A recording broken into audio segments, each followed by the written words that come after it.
Hey everybody, welcome back to Front-End Expert. In this video, we'll be talking about HTML tables and going over all of the different tags associated with tables. When we talk about tables, we're referring to tabular data, which simply means data with rows and columns. I like to think of this as anything you could put in a spreadsheet, you could also put in a table. However, anything that you could not put in a spreadsheet also probably does not belong in a table. And we want to be very careful about using tables for this correct purpose and not just using them whenever we need a two-column layout, for example. In that case, we would want to use CSS with the correct appropriate HTML tags for our content. And with that in mind, let's go ahead and create our first table. So to create a table, we'll use the table tag, and this tag is a wrapper around the entire table. And inside of this table, we will include all of the rows of the table, which we do with the table row tag, or TR. And then in each row, we need to define whatever data is in that row, whichever cells are part of the row, and we can do that using the TD tag for table data. And for example, let's say this one is $200. And now we can go ahead and save, and we'll have $200 on the screen as our first table data. And we could go ahead and add another piece of table data, and maybe this one is just $100, and we'll save again, and you'll see the second piece of data within the row appears to the right of the first piece of data within that row.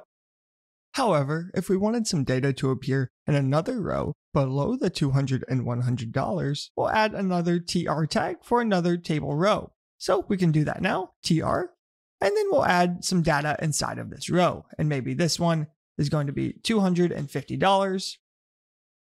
And then we'll add another piece of data below it for maybe $300. And I'll go ahead and save, and you can see that new row appears below the first row we had. At the top, we have the first table row, which is $200 and $100, and then we have $200 and $100 at the top of our output. Finally, we have $250 and $300, which corresponds to the last row in our HTML. One thing you might notice here is that we have no headings on the table. Because of this, the data in the cells has no actual meaning. To add table headings, we simply make another table row, except this row will be a row of headings rather than data. So we'll do a table row, and then inside of the row, instead of table data, we'll use the TH tag for table heading. We can say this first column is going to be our budget, and then we can say the second column with another table heading will be our spending. We can go ahead and save, and you can see by default we get this nice bold text that appears at the top of the table because it's the first row, and these have headings of budget and spending, which can correspond to the columns below them. Now, headings don't only work for a column, we also sometimes need a heading for an individual row. If we look at this example, it still doesn't really make sense. We know we budgeted $200, but what did we actually budget that for? So what we can go ahead and do is in our table rows, we can add table headings in line to these individual rows. So here we can say maybe this was our food budget, and then in the bottom table row, we can say this was our entertainment budget. And when we go ahead and save, you can see we get the new headings, but it sort of shifted everything over. And the issue here is that these bottom table rows each have 3 items in them, 3 cells or 3 columns, but the top table row only has 2. So these 2 headings are shifted over farther than we want.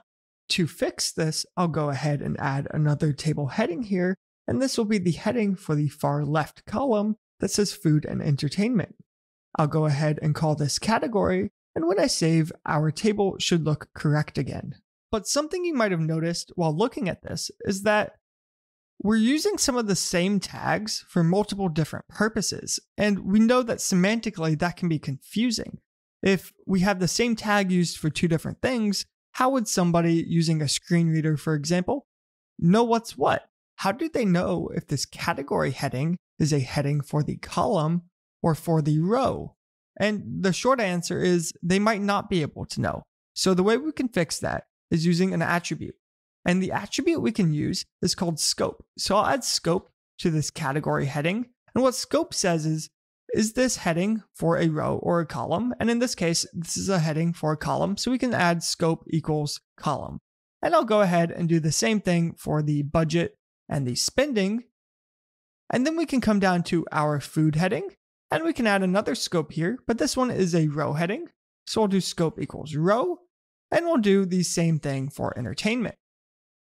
And when I save here, you'll notice nothing really changes in the output. Everything is the exact same. The only difference is just that we have a more semantically appropriate HTML file, and it'll make more sense to people using accessibility tools. Just like we're using table headings for multiple purposes, you might have also noticed we are using table rows for multiple purposes. So at the top here, we have a table row that just contains headings. However, these table rows contain actual data in the table, and we need a way to differentiate these as well. And the way we do this is using semantic grouping tags, but tags that are specific to the table. So at the top of the table, we'll add a t-head, which is very similar to the header tag that we use for a standard semantic grouping tag, but this takes whatever header information the table has, and in this case, it's this top row. And then we also have another tag that we can use called tBody for table body, and this contains the actual main body, the data of the table, and we'll put these two rows inside of there. And now again, this isn't going to change the output, it just makes our HTML a little bit cleaner and more semantically correct. Next up, it would be nice if we had some totals. This way our user could see the total budget or the total spending without having to do that addition themselves. So the way we can go ahead and do that is to add a footer, and the footer will use the tfoot tag. So we can add a tfoot here. And then inside of this, we will add more table rows. So we can add a table row, and this will be the row for this footer. And then within this row, we'll go ahead and add a table heading.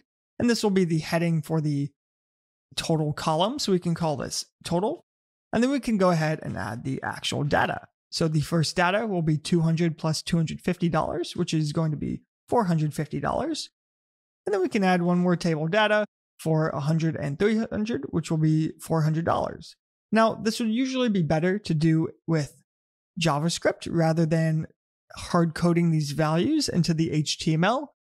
However, for now, this is fine just to show what this table footer would look like. And sometimes you have data that actually isn't going to change, in which case it can be fine to just manually do this using HTML.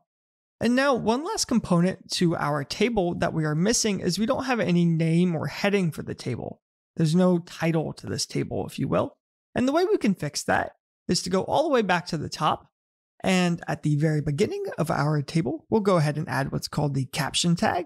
And this is just like it sounds. It's the caption for the table, or sort of like a heading for it.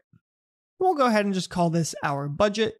And when we save, you can see we get that budget text at the top, which by default is centered and looks quite nice. But again, we can always change what any of the table looks like using CSS. And with that, we not only have a completed table, but we also have a table that is accessible due to our use of the semantic components. However, I do want to show a few more attributes and a few more tags that we can use for some more specific use cases. So one attribute that we can add to both table headings as well as to our individual pieces of table data is going to be this column span attribute, or col span. And what this says is essentially how many columns is this a heading for? Most of the time we have headings that are just for one column, like this one is. But for example, if we added the value of 2 here, you would see that all of our headings sort of shifted over one column. And the reason for that is because now the category is spanning 2 columns. And you can do the same thing with rows as well to do a row span if you wanted to do that. But for now, I'm going to go ahead and delete this and go back to our properly marked up table. And lastly, there's one more tag I wanted to show, and that's called a column group. So we can go ahead and go up here and create a column group. And what the column group is it allows you to select the columns of the table.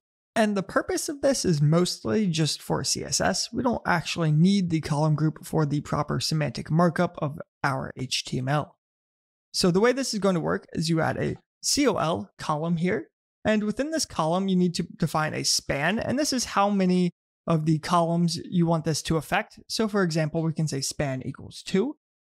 And then this is a self-closing tag. And you'll see this doesn't actually change the output at all. But what we can do here is add styles or CSS classes to this column that will affect the entire columns that are spanned. So the first 2 columns in this instance. So for example, we could do style equals, we can say background red. And I would usually not recommend using inline styles like this, but just to show what this looks like, when we do style as background red, it will change the first 2 columns because we have span equals 2 to being red. And again, I would not recommend using this inline style syntax. I would recommend instead using a class and doing something like class equals red, and then defining that class in CSS, but I don't have that CSS defined at the moment. So I'll go ahead and delete this column group. And that'll be the end of this video on HTML tables. So to quickly recap, we create a table using the table tag, and then we add at the top of it a caption, which is sort of a name for the table. And then within the table, first we have the table head, which contains the top row of the table with the column headers. And then below that, we'll add the table body, which contains each of the individual table rows with actual data. And then at the bottom, we'll have a table foot if there's any things like total rows or any footer style rows that don't contain actual data, they contain some aggregate of the data.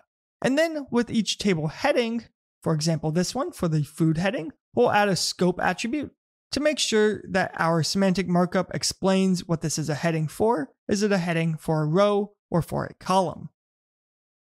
And with that, that's going to do it for this video on HTML tables. I hope you found it helpful, and I'll see you in the next video.